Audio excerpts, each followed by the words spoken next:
وحده لا شريك له، له الملك وله الحمد، يحيي ويميت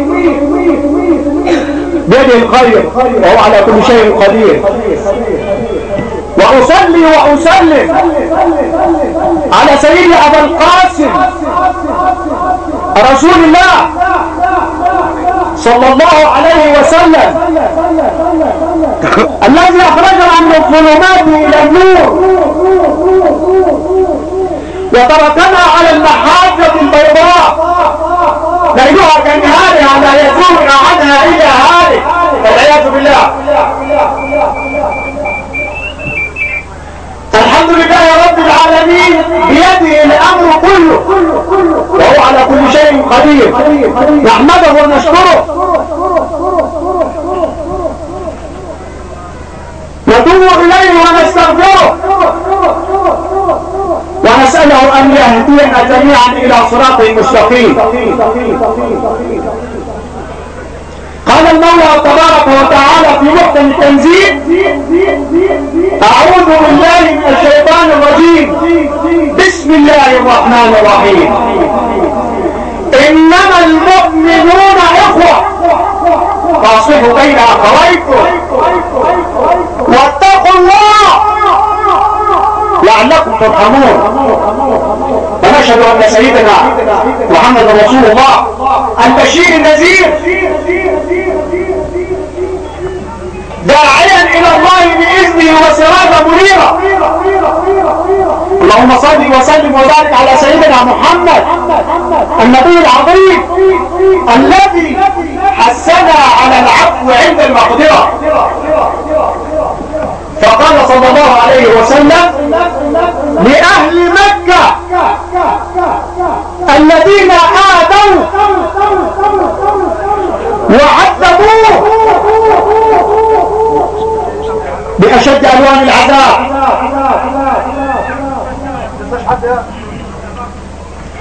وأخرجوه هو وأصحابه الكرام من ديارهم وتفننوا له في الإضرار.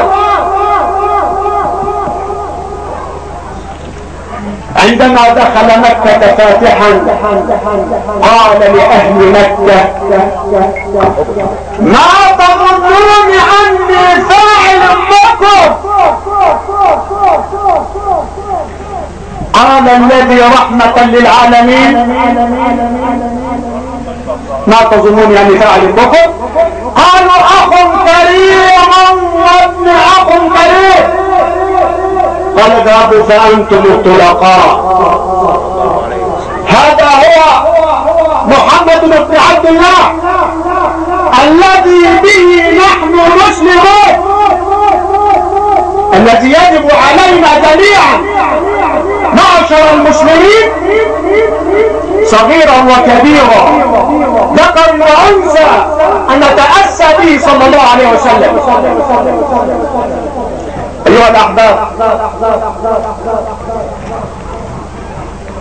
السيد اللواء ممدوح عثمان مساعد مدير الامن لقطاع الجنوب، مرحبا بك على الرحب والسعه. السيد العميد طارق يحيى رئيس فرع الجنوب، مرحبا بك. والسيد العميد حازم انس مأمور مركز ابو ديك، مرحبا بك. والسيد النقيب مصطفى ابو دومه معاون مباحث مركز ابو ديك، مرحبا بك. والسيد النقيب هيثم شمس الدين معاون مركز ابو ديك، مرحبا بك.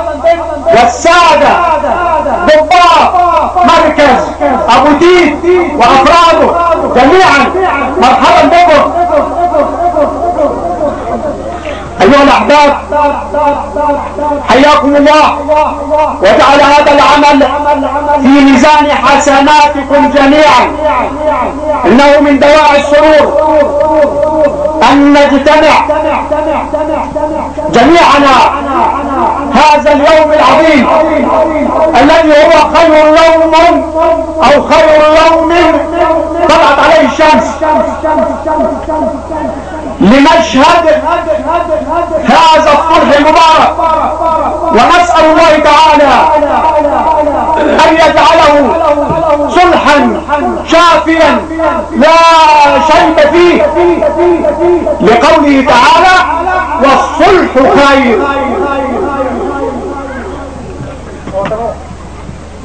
أيها الإخوة الأعزاء، هذا الموضوع الذي بصدده نحن الآن سوف يتم بحمد الله بين عائلتين كريمتين، عائلة الطباخين بنجع الخليفة مركز المراغة محافظة سوهاج، وعائلة السعاتي بقرية درنقة مركز اسيوط محافظة اسيوط. وخير ما نبدأ به القرآن الكريم، ونسمع آيات الله من فم الشيخ أحمد علي سويفي، فليتفضل مشكورا.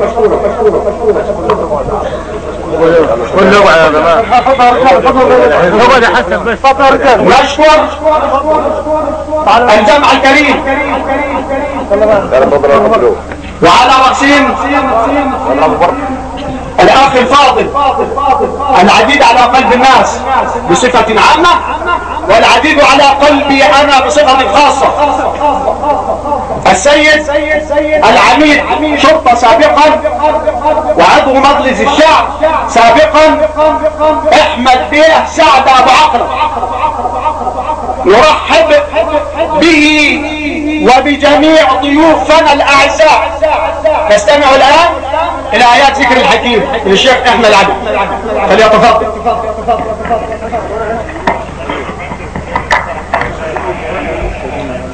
أعوذ بالله من الشيطان الرجيم.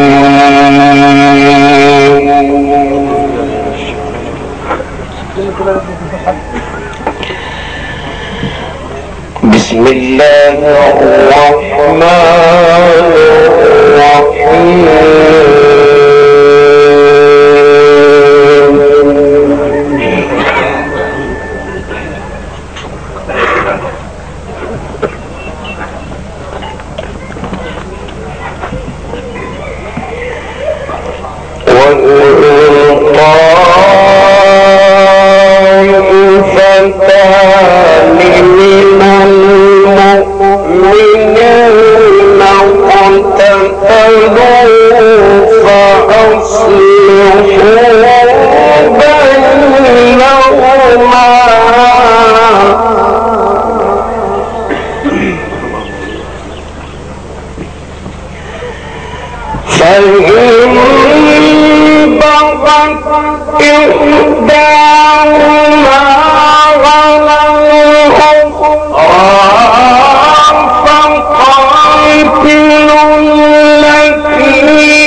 إحداهما على الأخرى فقاتلوا التي تبغي حتى تفيء إلى أمر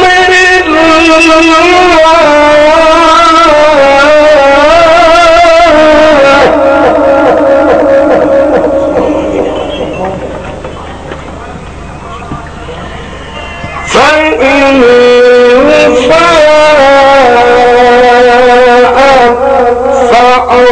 فأصلحوا بينهما بالعدل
واتقوا الله لعلكم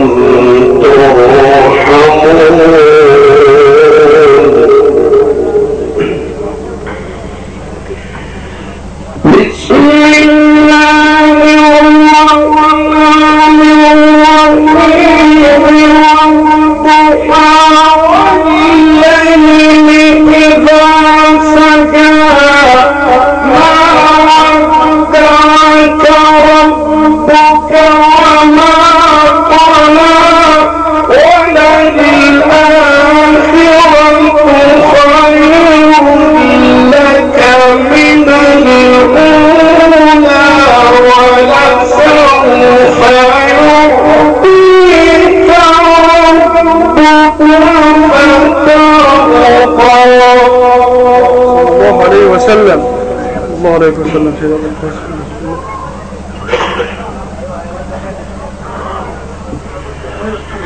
ألم يجدك يتيما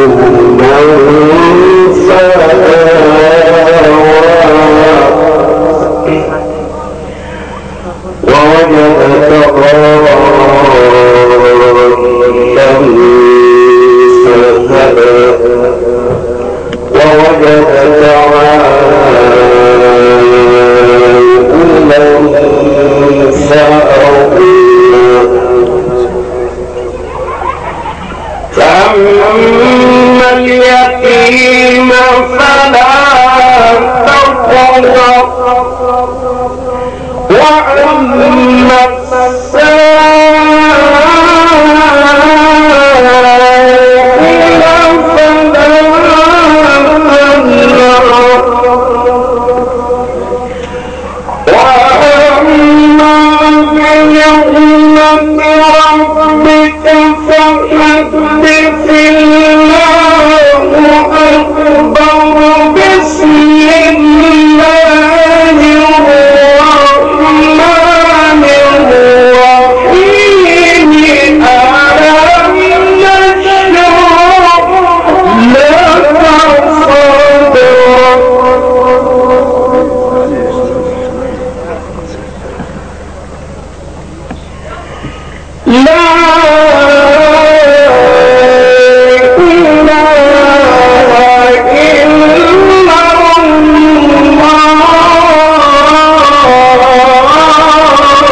والله أكبر ولله الحمد.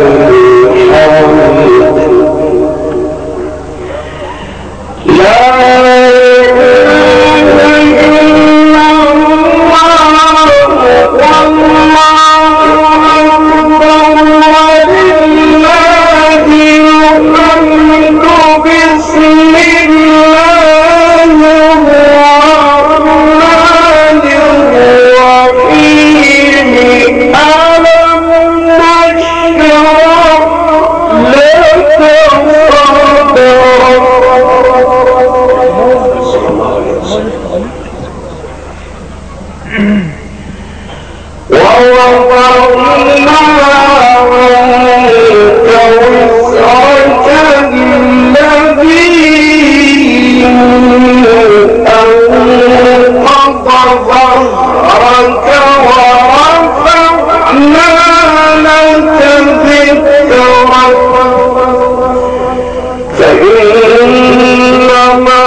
صدق الله العظيم.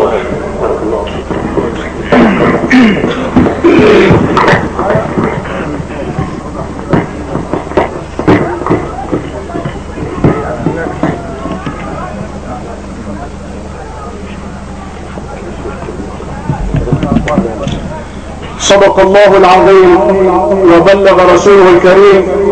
كما سمعتم حضراتكم هذا القرآن الكريم من الشيخ أحمد علي جزاه الله عنا خيرا وجعله له في ميزان حسناته. ويبدأ الآن حضرات السادة حمل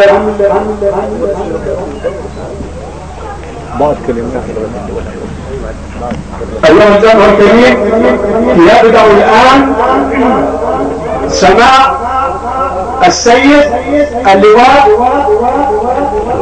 ممدوح عثمان مساعد مدير الأمن لقطاع الجنوب، فليتفضل مشكورا.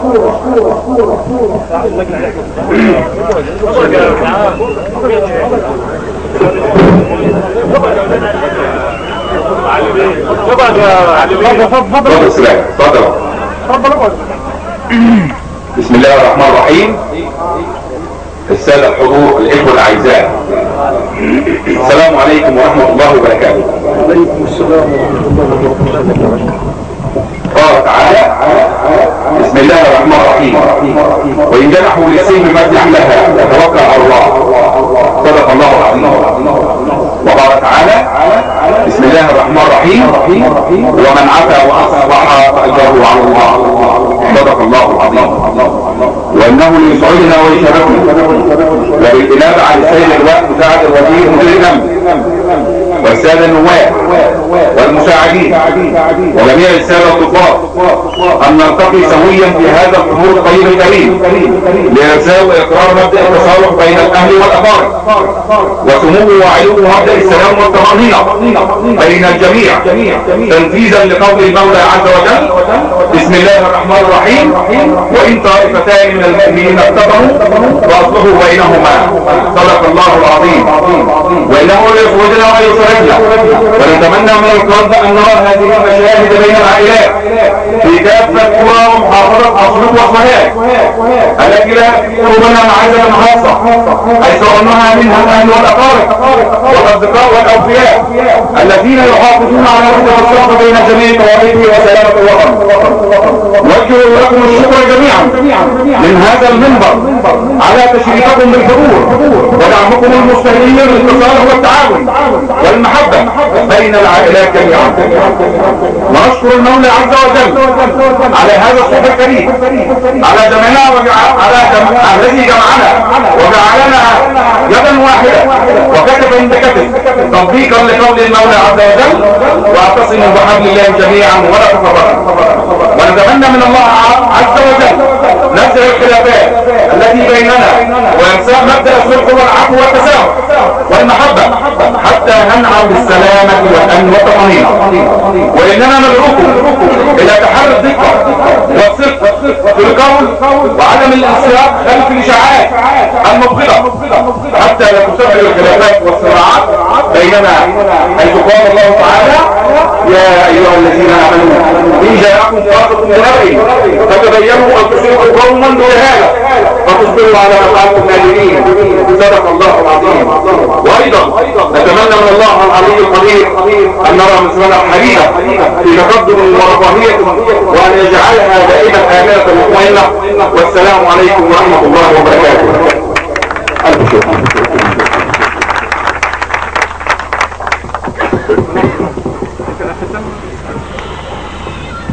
استمعنا أيها الجمع الكريم من السيد اللواء مساعد مدير الأمن السيد الفاضل ممدوح عثمان عن الكلمة الطيبة، جزاه الله خيرا عنها وجعلها له في ميزان حسناته. كما يصرنا جميعا الآن أن نستمع إلى كلمة وجيزة من السيد العميد أحمد سعد أبو عقرب، فليتفضل مشكورا. الحمد لله الذي لا يعيب عن سمعه ولا بصره في الليل دليل النهر اذا صرف يعلم السر واخفى يسمع ظهوره التقوى اصطفى ادم ثم تاب عليه وهدى وابتعث نوح فبنى الفلك وصرف نجى الخليل من النار فصار حرها صرف.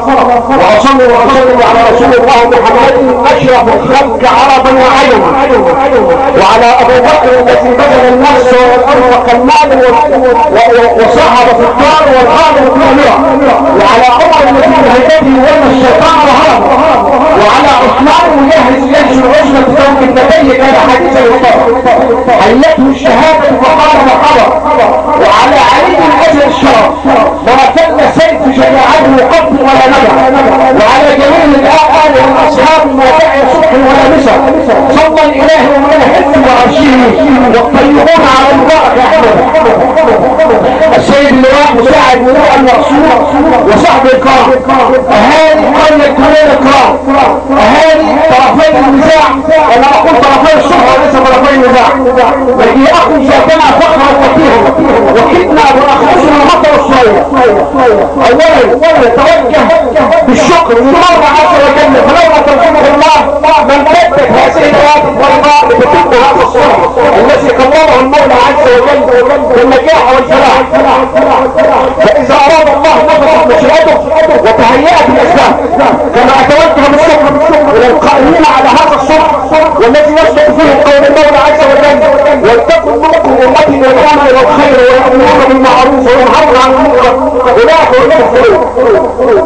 وأقول لأصحاب النزاع أن هذا الموقف الذي يحدث في هيئة مركز أمريكي وقرية وينه هو شرف لنا جميعا وله بعد ديني، وفي هذه المعصرة بصفة ضابط شرطة هذا الموقف مسجل في أحد الأمور في تاريخ مركز أمريكي، لأن هذا الموضوع هم غير مطالبين به، ومجرد موافقته على هذا الصلح على أن يتم على قرية وينه القاهرة، فهذا موقف يشرعون عليه، وهذا ليس جديدا على رجل الشرطة الذي عرفناه ونتمنى جميعا عريفا بالخير رقيبا على نفسه مساعدا للضعفاء براسا بالعدالة رقيبا للإساءة رائدا في الحق محققا بالخير عقيدا على الأجل عميدا للإصلاح مراء في الإسلام فريقا في الجنة مشيرا إلى عباد الله بالخير. وفي قال المولى قال المصطفى صلى الله عليه وسلم: عيناه تمسهم النار، عين بقت مجاهدة الله، وعين بقت تحرس في سبيل الله. وفي هذه المناسبة ولكل حادث حديث رمضان نذكر او نناشد اهالي كله كما عرفناهم جميعا واهالي مركز الدين بان يدنا من اهالي الشرطه ضد الارهاب وكل من تصور له وجهه الاخلال بان هذه البلد. انا مش عايز اطول اخواني الامام لابد ان اذكر اطراف النزاع بينهم حاليا ينفذون الامر ان الله عز وجل وليس مطوعا منه، حيث قال الله عز وجل خذ العفو واغفر للمؤمنين. واحنا خدنا بالعفو اخواننا السعادي في قرية طنطا هم خافوا بالعفو وربنا في واحد كيف بعض الكلام غربة وفي بعض التفاهية فده يعتبر بالامر المعروف وبالنواصل انا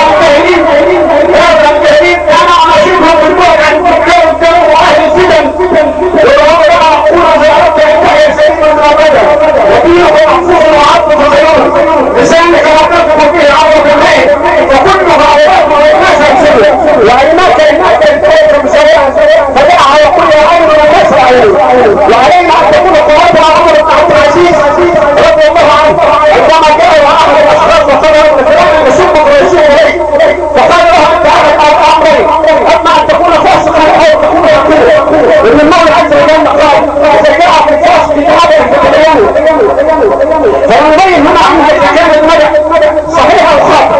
اما اذا كنت خاطئ فسوف انت مخير رهيب وقال الله عز وجل ولا تطع كل حلاف مهين غماز مشاء مناع بالخير المتكسر. فعلينا بالبعد عن اهل الفتن ونلتزم بهذا الشرط وبجدية هذا الشرط. قد حذرنا الله عز وجل وقال الذين ينقضون عهد الله من بعد ميثاقه ويقطعون عهد الله من بعد ميثاقه ويفسدون اولئك هم الخاسرون. فيجب ان لا تاخذ العزه بالاسم ولا تاخذ بالاسم العائله ولا بالمال ولا بالحسد ولا بالنسب.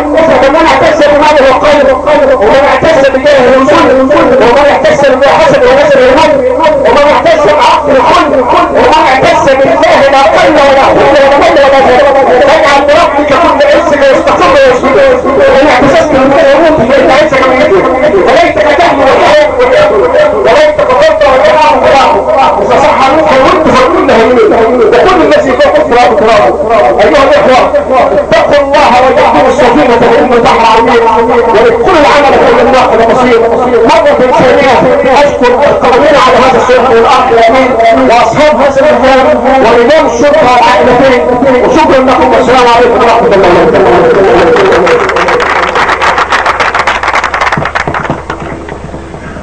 نشكر السيد العميد احمد سعد ابو عقرب على كلمته الممتعه والشيقه التي مست قلوبنا جميعا. والان نستمع الى كلمه وجيزه للحاج عبد الباسط علي محمد سليم فليتفضل.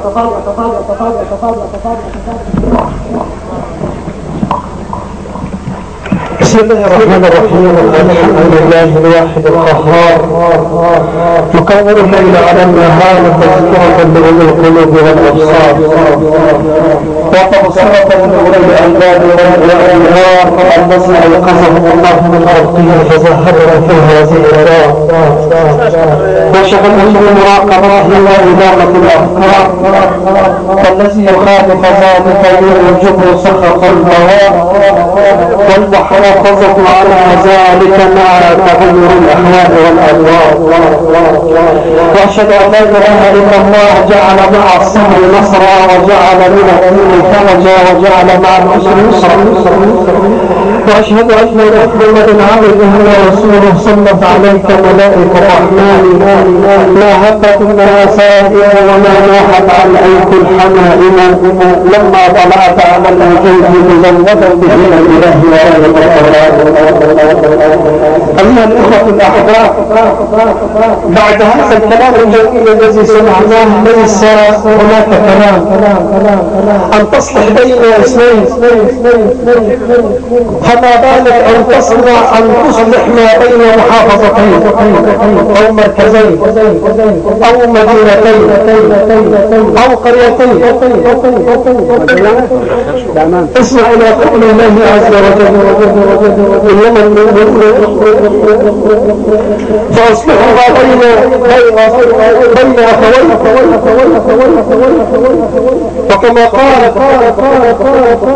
الحكيم: تزود بالتقوى فإنك لا تدري إذا جئنا عليك ليل هل تعيش إلى الفجر. فكم من صحيح مات من غير علة، وكم من عالم عاش حين من الدهر، وكم من أطفال يخرج طول عمرهم وقد نصر أكفانهم في ظلمة القبر، وكم من عروس زينوا خلودها نساها وقبروا أرواحهم في القبر. اسمع الحديث الله عز وجل عن النبي صلى الله عليه وسلم يقول: عبدي أنت تريد وأنا أريد ولا يكون إلا ما أريد، فإن سلمت إلي فيما أريد أعطيتك فيما تريد، وإن لم تسلم إلي فيما أريد أتعبتك فيما تريد ولا يكون إلا ما أريد. تذكر جميل منذ أن كنت مضغطا، ولا تنسى تصويري ولطفي في الحشا، وسلم إلي الأمر كله، واعلم إنني أدبر أحكامي وأفعل. والله علي لساني أن أرى هذا الحق الكريم، أن أقول من بعد الذي قال. والله علي لساني أن تضع الحب وأن تذكر السرور والبهجة والطمأنينة في كل الناس. ثم أحيي رجال الشرطة الأوفياء الأمن والأمان، وحي جميع من شارك في هذا الحديث الكريم، وأقول قولي هذا وأستغفر الله العظيم لي ولكم. والسلام عليكم ورحمة الله وبركاته.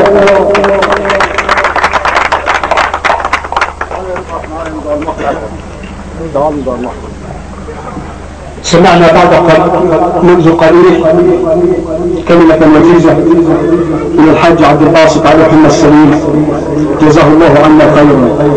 والآن كلمة وجيزة بعد إذن حضراتكم من الشيخ أحمد علي، جزاه الله عنا خيرا، فليتفضل مشكور.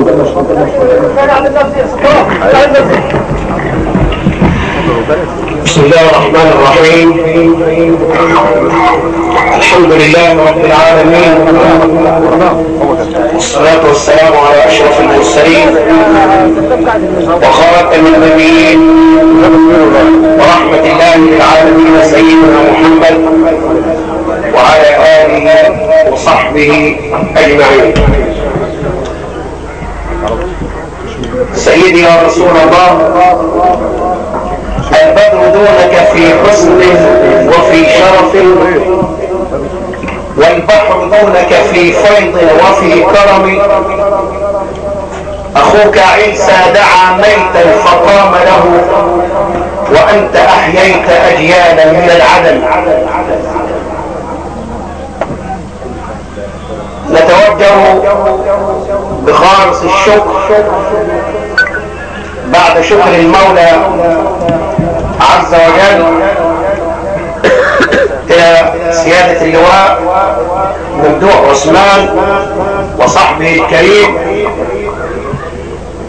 وأتوجه أيضا بالشكر إلى الإخوة طرفي الصلح، ونقول لهما جزاكم الله خيرا،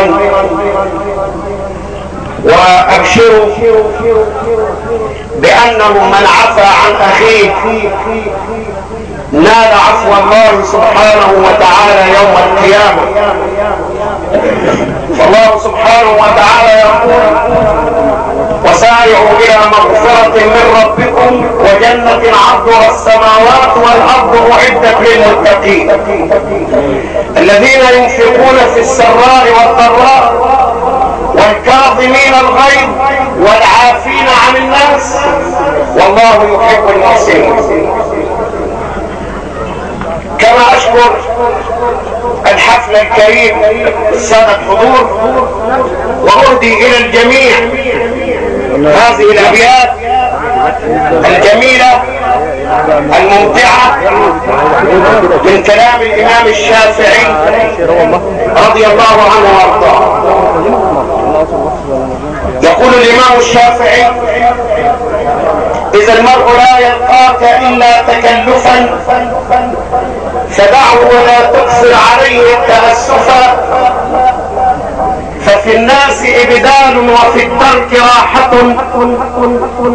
وفي القلب صبر للحبيب ولو جفا، فما كل من تهواه يهواك قلبه ولا كل من صافيته لك قد صفى، إذا لم يكن صفو الوداد تكلفا، إذا لم يكن صفو الوداد طبيعة فلا خير في ود يجيء تكلفا، ولا خير في خل يخون خليله ويلقاه من بعد المودة بالجفا، وينكر عيشا قد تقادم عهده ويظهر سرا كان بالأمس في خفا، سلام على الدنيا إذا لم يكن بها صديق صدوق صادق الوعد منصفا، سلام على الدنيا إذا لم يكن بها صديق صدوق صادق الوعد منصفا، تم الكلام وربنا المحمود وله المكارم والعلا والجود، وصلى الإله على النبي محمد ما اخضر ريحان وأورق عود، وآخر دعوانا أن الحمد لله رب العالمين، والسلام عليكم ورحمة الله وبركاته.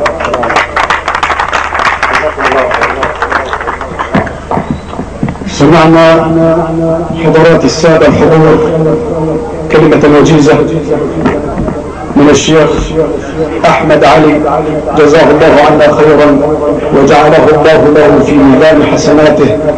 كما قبل أن تبدأ مراسم تقديم الكفن أرجو من حضراتكم سعة الصدر لكي أشكر القائمين على هذا الموضوع الذي نحن بصدده الآن، والذي ساهموا إسهاما كبيرا جعله الله لهم في ميزان حسناتهم، وهم السيد الحاج أحمد محمد حسنين من أسيوط من خيرة الرجال، جزاه الله عن هذا الموضوع خيرا.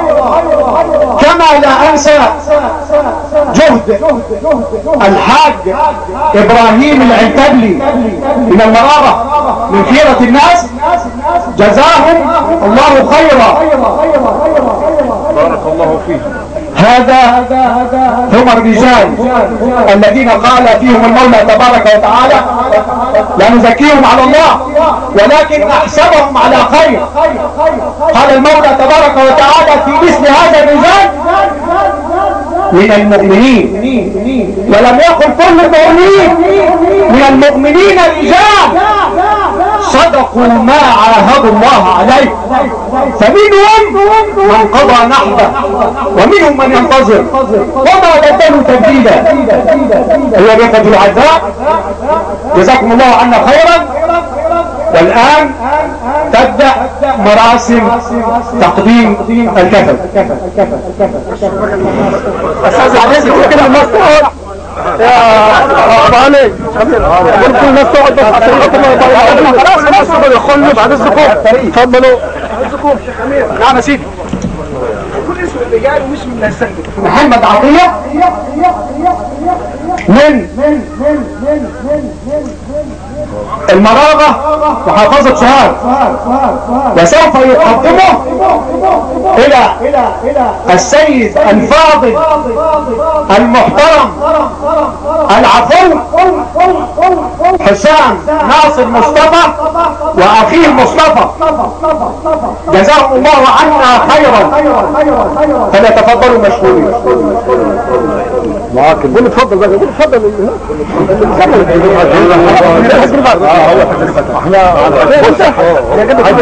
نعم يا سيدي، والله متفقين، معلش بس علشان ما انا معايا اعمل حاجه. خلاص ماشي، متفقين علينا نفذوه كده. الله يبارك لك. وانتم مش صاحيين قبل ما تيجوا يعني؟ مش هو احنا اول الناس ولا ايه؟ يا ريت نكون اول الناس يا حاج ابراهيم. هنقدم يعني مرحبا بيك، مرحبا بيك يا حبيبي. قول يا راجل كده هذا كتب يعتمده ليه فاعفى عني بأمر الله تعالى والاسلام وحق الدم واغفر لي وجه الله تعالى وكده عفيت عنك وجه الله تعالى وعشان خاطر ربنا واحنا حبايب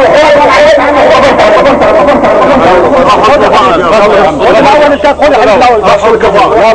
اسلم عليكم كده، مش هجمعكم كده، مش هجمعكم واخد فرعه يا عم بس. ايوه يا اخوانا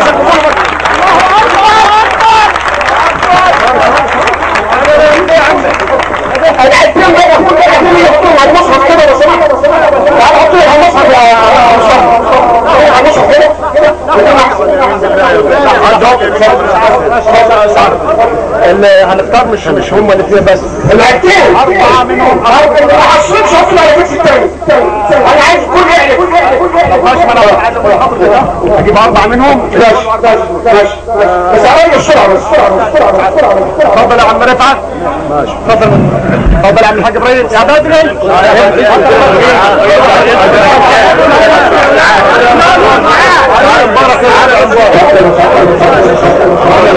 على فين مصطفى اللي خد كفر فين خد كفر حب لك تعالى على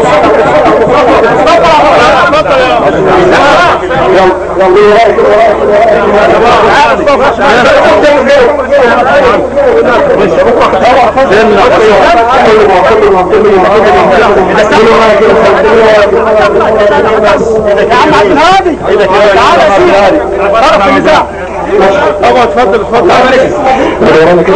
اقسم بالله العظيم شوف عارف اقسم بالله العظيم وكتاب الكريم ان هذا الصلح الذي تم بيننا صلحا شافيا ووافيا ومن ينقل هذا الصلح اصابه الله في صحته وماله واولاده وابنائه، والله على ما نقول شهيد، والله على ما نقول شهيد، والله على ما نقول شهيد. سلم على بعض القرآن يقرأ بعض ويسمعكم ويقولون فيقولون ويدعون. الله أكبر الله أكبر.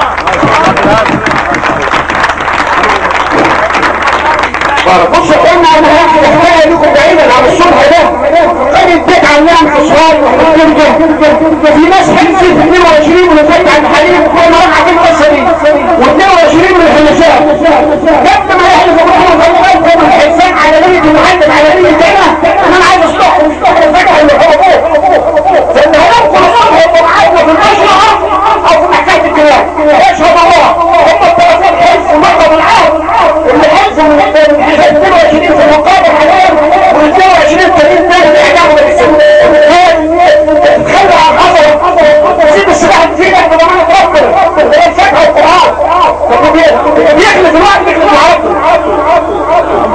ماشي يا حاج امين. نشكر الناس نشكر السيد بتاعه والناس المحترمه وبالشكل اللي خدنا من وقته كبير جدا فانا مش عارف اقول ايه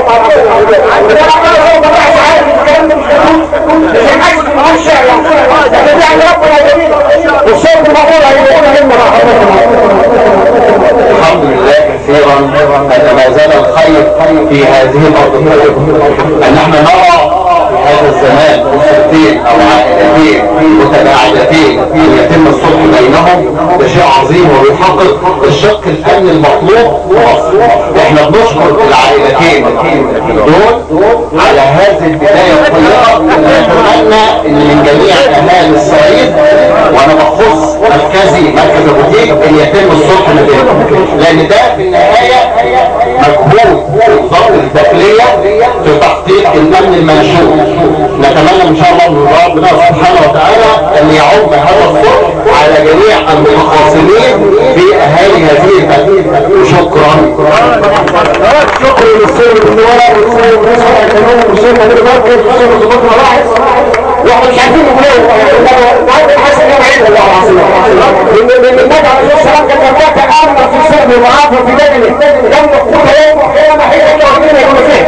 فالنهارده انا محتاج نعيد سبعنا وجود ضيوفنا الكرام المحترمين، وان شاء الله في جميع حسنات الامريكا وجميع الاخوه اللي تحروا مش فاكر ان هم اسمائهم من مصر الحكايه هي كده وعيدات فنمسك الاسماء دي في مشاكل حسناتكم قولي لك نقسم بأضخم الله العظيم ان احنا فينا 20 يوم واولاد اخونا واخص زماني العربي بالتحديد وعبد الله الفاعل والاسره كلها لينا 19 يوم و20 يوم. اقسم بالله الليل معنا وساعة معروف اصلي فرد وشغل القرآن اطلع اصلي ربع يبكي اقول يا رب طمن هذا الضلع على قلبي والحمد لله عز وجل الذي وفقني لهذا وما توفيقي الا بالله. احنا يا صحاب يا جماعه نشكر اهالي دولة كلها، نشكرهم لكل نشكر عم الحاج امير، نشكر عم الحاج مالي، نشكر انا من نشكر بيت يمان، نشكر وينا وقمر حسين والنصر السكرات الكبار، نشكرهم اكثر. نشكر مره ثانيه لعم الحاج امير وعم الحاج مالي وعم الحاج عربي. الف شكر يا جماعه باستقبال كبير. شكرا لكم جميعا ايها الحضور الكرام. والان نختم بدعاء كده وبس بعد اذن حضراتكم. بعد اذن حضراتكم انا ادعو الله سبحانه وتعالى واطلب منكم التأمين على هذا الدعاء.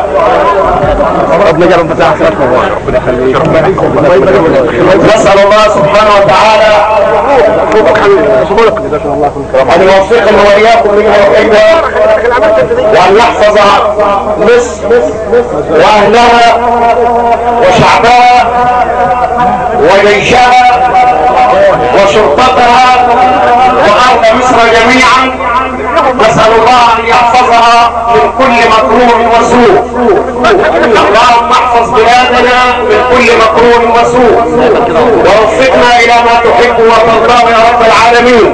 اللهم اجعل مصر بلد الأمن والأمان وسائر بلاد المسلمين يا رب العالمين. وصلى الله على سيدنا محمد وعلى آله وصحبه وسلم. الفاتحة. هيا خير بسم الله الرحمن الرحيم الحمد لله رب العالمين. صاحب القلوب صافية مالك يوم الدين اياك نعبد واياك نستعين اهدنا الصراط المستقيم صراط الذين انعمت عليهم غير المغضوب عليهم. وصلى الله على سيدنا محمد وعلى اله وصحبه وسلم. كل حاجه جاهزه اقسم بالله. مخصوص ان شاء الله. جزاكم الله كل خير يا باشا. لا قاعد انت ما تمشيش ما ينفعش بيه. احنا ناس والله يا احمد دقيقه. السلام عليكم. ماشي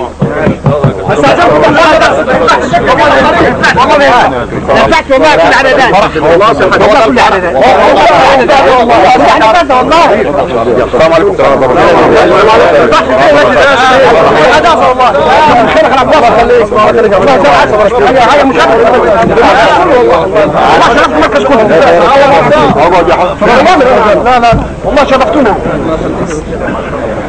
عدوا السكه يا اخوان، عدوا السكه. انت تعتبر ده انت الناس كلها، انت الناس كلها، ودي اللي هتخش بيها القبر، اللي هي تعتبر حقنت الدم ووفرت اسراق ارواح ووفرت فلوس ووفرت خراب بيوت، فدي عند ربنا بالدنيا كلها. خلي بالك اوعى تفتكر انك هتفضل كلام الناس، خليك في رب الناس.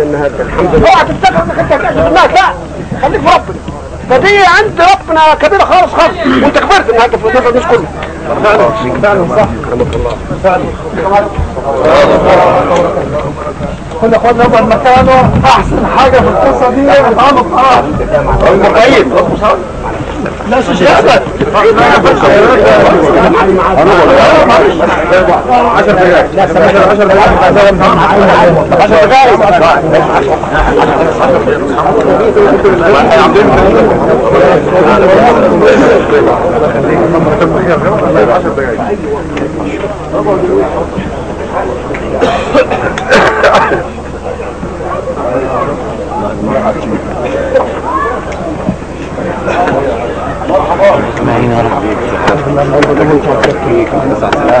جزاك الله خير.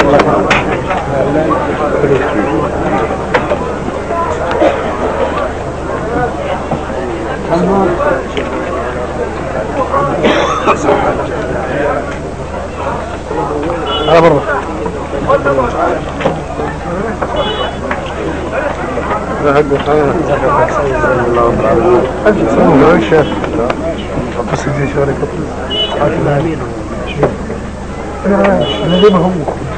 يا حسام انت واخوك ساسا بيقولوك اهلا يا عم تمام. كلنا اصطلحنا تمام. فدلوقتي اللي خصني حاجه انت واخد بالك، ما عرفش اتنين زعلانين واسكت واقولها خلاص وانا قضيت مصلحتي ولا ايه؟ تمام. فانت وعمك واخوك تصطلحوا مع بعض، تجيني المراغه يا حسام وتصلحوا عمكم تصطلحوا مع بعض. ومرحب بيك في المراغه في كل مكان وزمان وفي اي مكان، واعتبروا بيوت المراغه كلهم بيوتكم، بس اللي اهم والمهم تصلح عمك.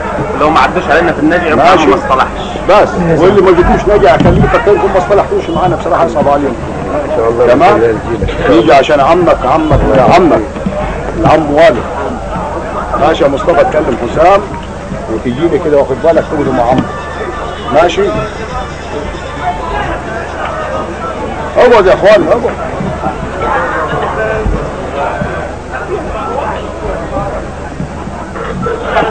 مرحبا بعرب الشيخ شيب.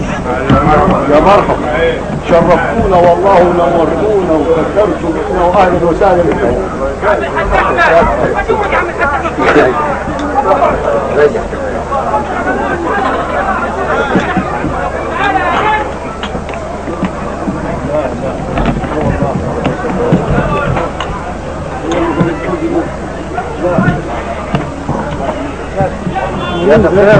يا سارو ايوه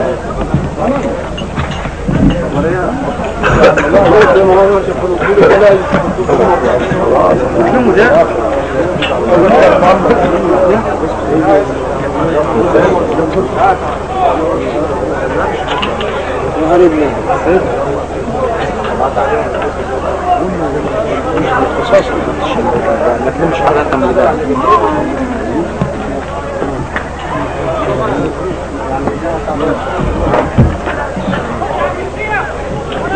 من هو الله الذي لا إله إلا هو الرحمن الرحيم الملك القدوس السلام المؤمن المهيمن العزيز الجبار المتكبر الخالق البارئ المصور الغفار القهار الوهاب الرزاق الفتاح العليم القابض الباسط الخافض الرافع المعز المذل السميع البصير الحكم العدل اللطيف الخبير الحليم العظيم الغفور الشكور العلي الكبير الحفيظ المقيت الحسيب الجليل الكريم الرقيب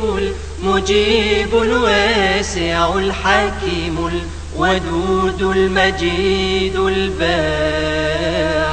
الشهيد الحق الوكيل القوي المتين الولي الحميد المحصي المبدئ المعيد المحيي المميت الحي القيوم الواجد الماجد الواحد الصمد القادر المقتدر المقدم المؤخر الأول الآخر الظاهر الباطن الوالي المتعالي البر التواب المنتقم العفو الرؤوف مالك الملك ذو الجلال والإكرام المقسط الجامع الغني المغني المانع الضار النافع النور الهادي البديع الباقي الوارث الرشيد الصبور الذي ليس كمثله شيء وهو السميع البصير اللهم صل أفضل صلاة على أسعد مخلوقاتك سيدنا محمد وسلم عدد معلوماتك ومداد كلماتك كلما ذكرك الذاكرون وغفل عن ذكرك الغافلون